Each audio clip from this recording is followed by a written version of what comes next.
हो गई। मामा जी, हम कौन से रास्ते से जा रहे हैं? अरे कुछ नहीं लाजवंती, तुम बेवजह घबरा रही हो। क्या है कि ये रास्ता छोटा है, हम जल्दी तुम्हारे ससुराल पहुंच जाएंगे, बस इसीलिए। पहली बार लाजवंती को अपने मामा की आवाज में अपनापन महसूस नहीं हुआ, लेकिन वो चुप रही। कुछ देर बाद घने जंगल का रास्ता शुरू हो गया। अचानक रंगा ने बैलगाड़ी रोक दी। जंगल के बीच बैलगाड़ी रुकते ही लाजवंती का मन अनहोनी की आशंका से कांप उठा।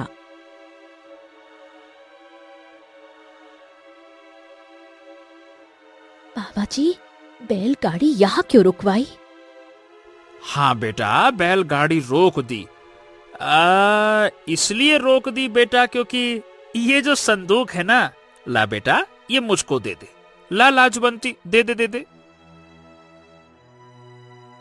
ये सुनकर लाजवंती सन्न रह गई। ये आप क्या कह रहे हैं? आप जानते हैं, ये संदूक मेरी माँ की आखिरी निशानी है। मैं ये आपको नहीं दे सकती।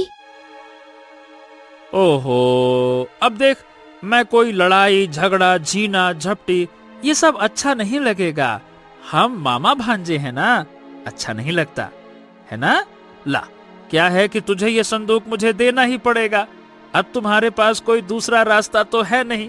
क्या है कि इसके अंदर जो गहने हैं, जुए में हारने की वजह से मेरे ऊपर बहुत सारा कर्ज चढ़ गया है। तो जो गहने हैं उनको बेचकर मैं सारा कर्ज चुका सकता हूँ। ला ला ला, दे दे लाजवंती, ना मेरे को मजबूर कर कि मैं तुझे मारूं, बाल पकड़ूं, समझ गई? ला। नामुमकिन, मैं अपनी माँ की आखिरी निशानी कभी नहीं दूंगी। तभी रंगा हंसता हुआ बैलगाड़ी से उतरा।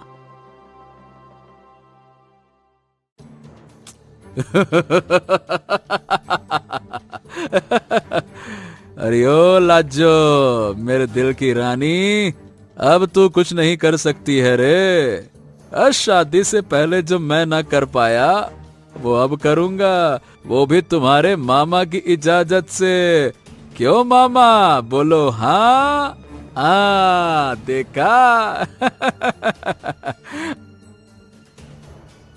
लाजवंती ने विश्वास से भरी नजरों से अपने मामा की ओर देखा। किशन मक्कारी भरी मुस्कान के साथ खड़ा था। धिक्कार है आप पर, आप मेरे मामा हैं और आपने एक संदूक के लिए, जिसमें आप ये भी नहीं जानते कि क्या है, अपनी भांजी की इज्जत का सौदा कर दिया। आपको शर्म नहीं आई? आपका दिल नहीं कांपा? आप जानते हैं मामा का मतलब क्या होता है? किशन गुस्से में आ गया। अरे बस, बहुत हो गई बकवास।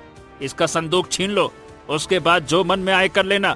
फिर इसे चाहे मार दो, चाहे गाड़ दो, चाहे जो करो, मेरे से कोई मतलब नहीं। कह देंगे कि रास्ते में कोई जंगली जानवर आया और खा गया। चल ला दे लाजवंती। अरे दे दे लाजवंती, चुपचाप दे दे, फालतू में मजबूर मत कर। ला।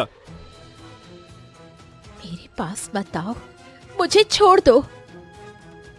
ये कहते हुए लाजवंती डर के मारे संदूक उठाकर भागने लगी। किशन और रंगा उसका पीछा करने लगे।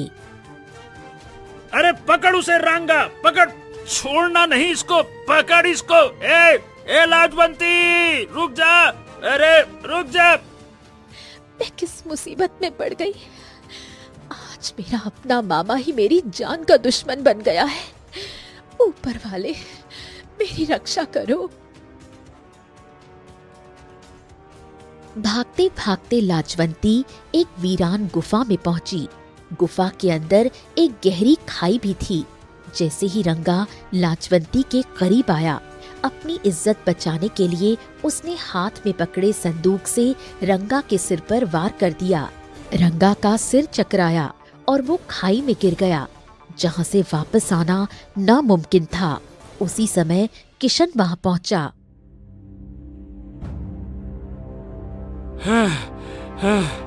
ए लाजवंती, अभी भी कह रहा हूं कि चुपचाप ये संदूक दे दे, वरना वरना एक मामा अपनी भांजी को जान से मारे ये अच्छा नहीं लगेगा। समझ गई? चुपचाप दे दे। ला ला दे दे बच्चे, प्यार से कह रहा हूं, नहीं तो मार मार के भरता बना दूंगा। ला। जैसे ही किशन पास आया, लाजवंती ने उसे भी संदूक दे मारा। घबराकर किशन गुफा से बाहर भागा, लेकिन बाहर निकलते ही जंगली सुअरों ने उस पर हमला कर दिया और वहीं उसकी मौत हो गई। लाजवंती ने पूरी रात गुफा में गुजारी। सुबह होते ही वो वहां से निकल पड़ी और किसी तरह अपने ससुराल पहुंची। उस दिन लाजवंती ने समझ लिया कि खून का रिश्ता हमेशा अपना नहीं होता। कभी कभी सबसे गहरा जख्म वही देता है जो अपना कहलाता है। लालच जब इंसान की आंखों पर पर्दा डाल देता है तो